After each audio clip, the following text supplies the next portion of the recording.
Welcome to KRR kitchen. இன்றைக்கி நம்ம கிச்சனில் இடியாப்ப மாவு எப்படி செய்கிறதுன்னு தான் பார்க்க போகிறோம். இந்த மாவு வச்சு இடியாப்பமும் எப்படி செய்கிறதுன்னு சேர்த்து பார்க்க போகிறோங்க. இந்த மாவு வச்சு பார்த்திங்கன்னா இடியாப்பம் மட்டும் இல்லை, கொழுக்கட்டை செய்யலாம். அப்புறம் பார்த்திங்கன்னா முறுக்கு, சீடை, இது போல் பலகார வகைகளும் நம்ம இந்த மாவு வச்சு செய்யலாம். ரொம்ப அருமையாக இருக்கும். இந்த மாவு நல்ல பக்குவமாக நம்ம செஞ்சு பதப்படுத்தும் போது பார்த்திங்கன்னா 6 மாதம் வரைக்குமே நம்ம ஸ்டோர் பண்ணி வச்சு யூஸ் பண்ணலாம். இடியாப்பம் பாருங்கள் எந்த அளவுக்கு பூ போல் சாஃப்டாக இருக்குது பாருங்கள். ரொம்ப அருமையாக இருக்கும். ஆறுனதுக்கு அப்புறமும் இந்த இடியாப்பம் பார்த்திங்கன்னா இது போல் நல்லா சாஃப்டாக பூ போலவே இருக்கும். அதே போல் நீங்கள் கொழுக்கட்டை செஞ்சாலும் நல்லா சாஃப்டாக இருக்குங்க. இந்த முறையில் நம்ம மாவு ரெடி பண்ணி வச்சுக்கும் போது இந்த மாவு எப்படி ரெடி பண்ணுறது அப்படிங்கிறத நம்ம வீடியோக்குள்ளே போய் பார்ப்போம். அதுக்கு முன்னாடி நம்ம சேனலில் இப்போ தான் ஃபஸ்ட் டைம் பார்க்குறீங்கன்னா சப்ஸ்கிரைப் பண்ணி வச்சுக்கோங்க. கூடவே பெல் சிம்பலையும் ப்ரெஸ் பண்ணி ஆளுங்கிற ஆப்ஷனையும் ப்ரெஸ் பண்ணி வச்சுக்கோங்க.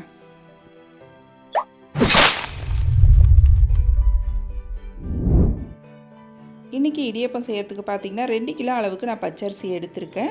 இது மாவு பச்சரிசி தான். நம்ம கடைகளில் மாவு பச்சரிசின்னு கேட்டோம்னா நமக்கு கிடைக்கும். அந்த அரிசியை வாங்கி நம்ம செஞ்சுக்கலாம். இந்த அரிசியை பார்த்திங்கன்னா நல்லா ஒரு 2-3 தடவை தேய்ச்சி கழுவிட்டு ஊற வச்சு எடுத்துக்கணும். இந்த அரிசிக்கு பதிலாக நீங்கள் ரேஷன் பச்சரிசி கூட எடுத்துக்கலாம். ஆனால் ரேஷன் அரிசி நீங்கள் யூஸ் பண்ணும்போது பார்த்திங்கன்னா அதில் கொஞ்சமாக கல்லுப்பு போட்டு கொஞ்சம் தண்ணி ஊற்றி நல்லா உரசி கழுவணும். அப்போ தான் அதில் உள்ள அழுக்கெல்லாம் போய் இடியாப்பம் நல்லா நமக்கு வெள்ளையாக கிடைக்கும். இன்னொன்று நம்ம ரேஷன் அரிசியில் லைட்டாக ஸ்மெல்லு வரும். அந்த ஸ்மெல் இல்லாமல் இருக்கும். உப்பு போட்டு நல்லா உரசி கழுவிட்டீங்க அப்படின்னாக்கா நீங்கள் ரேஷன் அரிசியும் இது போல் தாராளமாக செய்யலாம். இப்போ பார்த்திங்கன்னா அரிசியை நல்லா கழுவி எடுத்துக்குவோம். இது கடையில் வாங்கின அரிசி அப்படிங்கிறதுனால ஒரு 2-3 தடவை கழுவுனாலே போகிறோம். அந்தளவுக்கு நமக்கு தூசிலாம் இருக்காது. இதே இது ரேஷன் பச்சரிசி அப்படின்னாக்கா நீங்கள் நல்லா ஒரு 5-6 தடவை கழுவிடுங்க. அப்போ தான் அந்த வாடை இல்லாமல் அரிசி நல்லாயிருக்கும், நமக்கு வெள்ளையாக கிடைக்கும். அப்படி இருந்தால் தான் இடியாப்பமும் நமக்கு நல்லா வெள்ளையாக இருக்கும், சாஃப்டாகவும் இருக்கும். இப்போ அரிசியை நல்லா கழுவி எடுத்துகிட்டு வந்துடுறேன். நல்லா இது போல் தண்ணி ஊற்றி களைஞ்சி எடுத்துக்குங்க.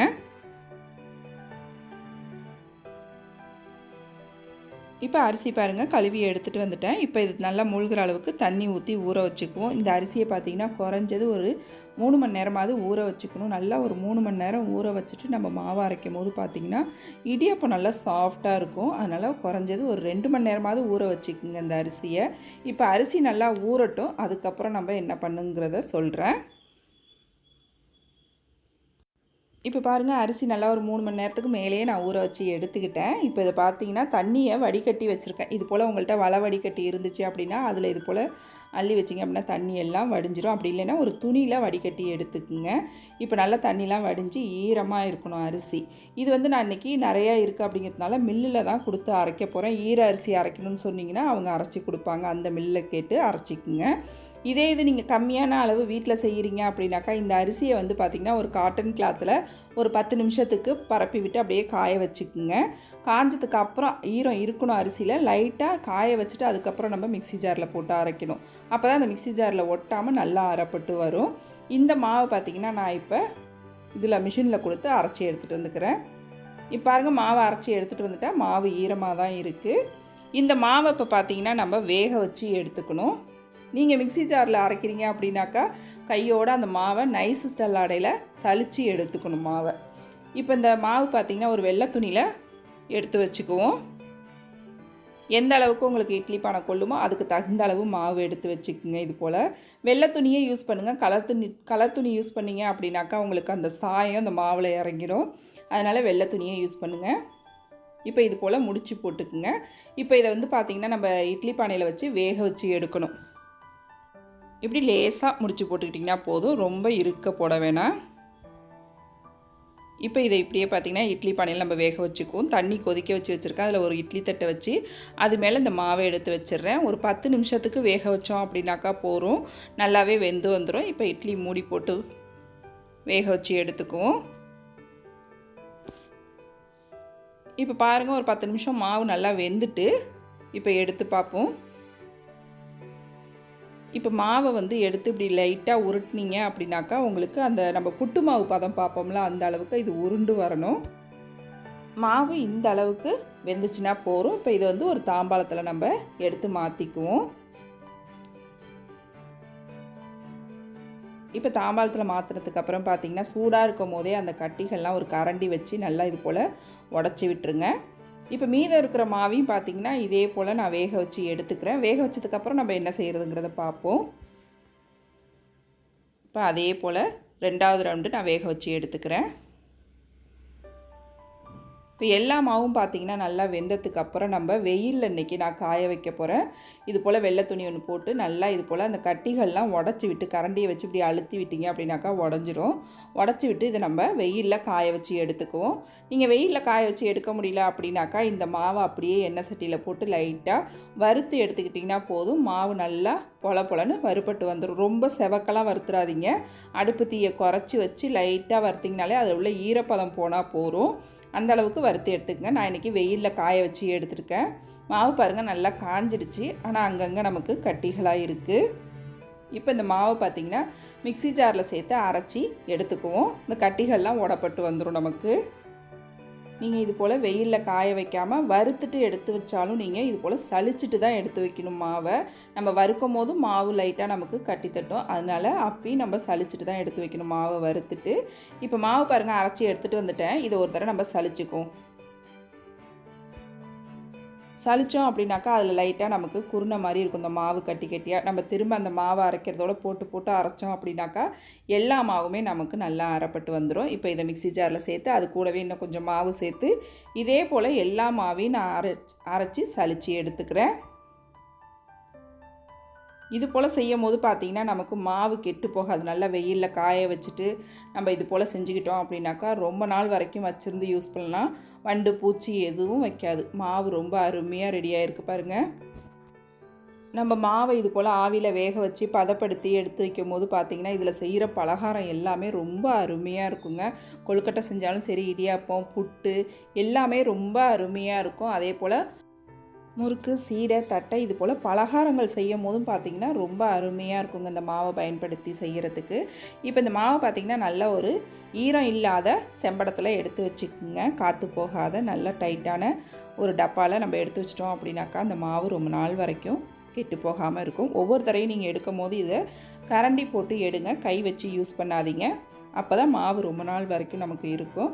இப்போ இந்த மாவை இது போல் எடுத்து வச்சுக்குங்க. இப்போ இடியாப்பம் எப்படி செய்கிறதுன்னு பார்ப்போம் இந்த மாவு பயன்படுத்தி. அதுக்கு பார்த்தீங்கன்னா நான் 1 கப் அளவுக்கு மாவு எடுத்திருக்கேன். இந்த கப்பால் தான் 1 கப் அளவுக்கு மாவு எடுத்திருக்கேன். இதுக்கு பார்த்திங்கன்னா 2 கப் அளவுக்கு தண்ணி கொதிக்க வச்சுருக்கேன். இங்கே ஒரு சின்ன டிப்ஸுங்க, இடியாப்பம் கைவலிக்காமல் புளியறதுக்கு ஒரு சின்ன டிப்ஸு. இப்போ மாவில் வந்து பார்த்திங்கன்னா ஒரு 1/2 டீஸ்பூன் அளவுக்கு உப்பு சேர்த்துக்கிறேன். நல்லா இந்த மாவை கலந்து விட்டுருங்க.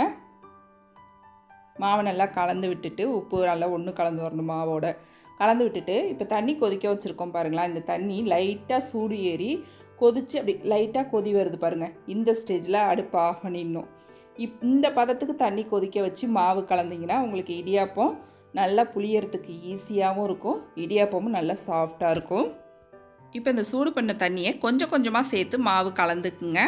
ஏன்னா ஒவ்வொரு மாவுக்கும் ஒவ்வொரு விதமாக நமக்கு தண்ணி பிடிக்கும். பழைய அரிசினா கொஞ்சம் தண்ணி அதிகமான அளவு தேவைப்படும். புது அரிசினா கம்மியான அளவு தான் தேவைப்படும். அதுக்கு தான் நான் 2 கப்பு கொதிக்க வச்சுருக்கேன். நீங்கள் கொஞ்சம் கொஞ்சமாக ஊற்றி தான் இது போல் கலந்து பார்க்கணும். இது போல் மாவு நல்லா எல்லாம் ஒன்று கலந்து வந்ததுக்கப்புறம் நம்ம தண்ணி ஊற்ற வேண்டியில்லை. இன்றைக்கி பார்த்திங்கன்னா நான் 1.5 கப் அளவுக்கு தான் தண்ணி இந்த மாவில் சேர்த்துருக்கேன். பாக்கி தண்ணி அப்படியே இருக்குது. இப்போ இந்த மாவு வந்து பார்த்திங்கன்னா கொஞ்சம் சூடு ஆறட்டும். ஆறுனதுக்கப்புறம் மாவை நல்லா நம்ம பிசைஞ்சு எடுத்துக்கலாம். கொஞ்சம் சூடு ஆறுனதுக்கப்புறம் கை பொறுக்கிற சூடு வந்ததுக்கப்புறம் பிசைஞ்சு எடுத்துக்குங்க. இப்போ நல்லா ஆறிடுச்சு மாவு. இந்த மாவில் பார்த்திங்கன்னா எண்ணெயெல்லாம் எதுவுமே சேர்க்க வேணாம். நம்ம உப்பு தண்ணி மட்டும் சூடு பண்ணி சேர்த்துருக்கோம். தண்ணி மட்டும் நான் சொன்ன பக்குவத்துக்கு சூடு பண்ணி சேர்த்துக்குங்க. மாவு பாருங்கள் எந்த அளவுக்கு சாஃப்டாக கையில் ஒட்டாமல் ரொம்ப அருமையாக வந்திருக்கு பாருங்கள். ரொம்ப ஈஸியாக இருக்கும் உங்களுக்கு இடியாப்பம் புளியறதுக்கு. இந்த சின்ன டிப்ஸை மட்டும் ஃபாலோ பண்ணி பாருங்கள். இப்போ மாவை கலந்து எடுத்துக்குவோம். நல்லா ஒரு தடவை இது போல் மாவை பிசைஞ்சு விட்டுக்குங்க. இதே இது நீங்கள் வந்து கொதிக்கிற தண்ணி சேர்த்திங்க அப்படின்னாக்கா மாவு இந்த அளவுக்கு உங்களுக்கு சாஃப்டாக இருக்காது. இடியாப்பம் புளியும் போது பார்த்திங்கன்னா கை வலிக்கும் உங்களுக்கு. இந்த டிப்ஸை கட்டாயம் ஃபாலோ பண்ணி பாருங்கள். உண்மையிலே நல்லாவே வரும் இடியாப்பம். இப்போ நம்ம இடியாப்பம் புளிஞ்சிக்குவோம். ஆனால் கொழுக்கட்டை செய்யும் போது பார்த்திங்கன்னா இந்த மாவுக்கு நல்லா கொதிக்க தண்ணி ஊற்றி நம்ம மாவு பிசைஞ்சு எடுத்துக்கணும். இடியாப்பத்துக்கு மட்டும்தான் இந்த டிப்ஸு. கொழுக்கட்டை செய்யறதுக்கு நல்லா கொதிக்க வச்சு தண்ணி சேர்த்துக்குங்க. இப்போ இடியாப்ப உரலில் மாவு சேர்த்துக்கிறேன். இடியாப்ப உரல்லையும் மாவு சேர்க்கும் போது பார்த்திங்கன்னா 3/4 வாசி மட்டும் சேர்த்துக்குங்க. ஃபுல்லாக சேர்த்துட்டிங்க அப்படின்னா உங்களுக்கு புளியறதுக்கு ஈஸியாக இருக்காது. இப்போ பாருங்கள் இடியாப்பம் எந்த அளவுக்கு ஈஸியாக இருக்குது பாருங்கள் புளியறதுக்கு. இப்போ இடியாப்பத்தை இதே போல் புளிஞ்சு எடுத்துக்கிறேன். நீங்கள் இடியாப்பத்தை இதே போல் துணி போட்டு இட்லி தட்டுலேயும் புளியலாம், அப்படி இல்லைன்னா மூங்கில் தட்டு வச்சுருந்தீங்கன்னா கூட அதில் கூட புழிஞ்சிக்கலாம். எதில் புழிஞ்சாலுமே இந்த இடியாப்பம் ஒட்டாமல் நல்லா பூ போல் வருங்க. இப்போ தண்ணி கொதிச்சதுக்கு அப்புறம் இந்த புழிஞ்ச இடியாப்பத்தை எடுத்து வேக வச்சு எடுத்துக்கிறேன். இடியாப்பம் வேகிறதுக்கு 3 நிமிஷம் போதும். இட்லி மாதிரினா அதிக டைம் எடுக்காது, ஒரு 3 நிமிஷத்துக்குள்ளேயே வெந்துடும். இடியாப்பம் பாருங்கள் வெந்துருச்சு. இப்போ நம்ம இதை எடுத்துக்குவோம்.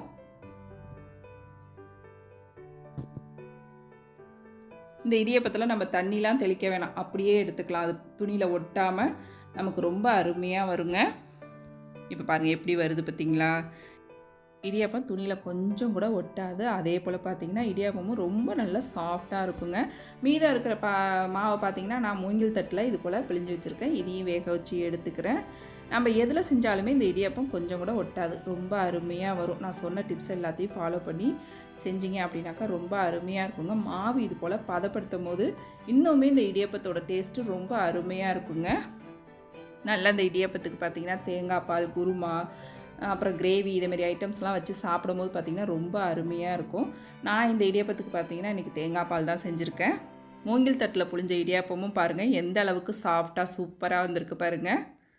ரொம்ப அருமையாக இருக்கும். ஆறுனதுக்கு அப்புறமும் இந்த இடியாப்பம் பார்த்திங்கன்னா சாஃப்டாகவே இருக்குங்க. நீங்களும் இந்த இடியாப்ப மாவை நான் இன்றைக்கி சொன்ன டிப்ஸ் எல்லாத்தையும் ஃபாலோ பண்ணி செஞ்சு பாருங்கள். செஞ்சு பார்த்துட்டு எப்படி இருக்குன்னு எனக்கு கமெண்ட் பண்ணுங்கள். என்னோட இந்த ரெசிபி பிடிச்சிருந்ததுன்னா லைக் பண்ணுங்கள், ஷேர் பண்ணுங்கள். மறக்காமல் நம்ம KRR கிச்சனை சப்ஸ்கிரைப் பண்ணி வச்சுக்கோங்க. நாளைக்கு வேறொரு ரெசிபியோடு சந்திப்போம். தேங்க்ஸ் ஃபார் வாட்சிங்.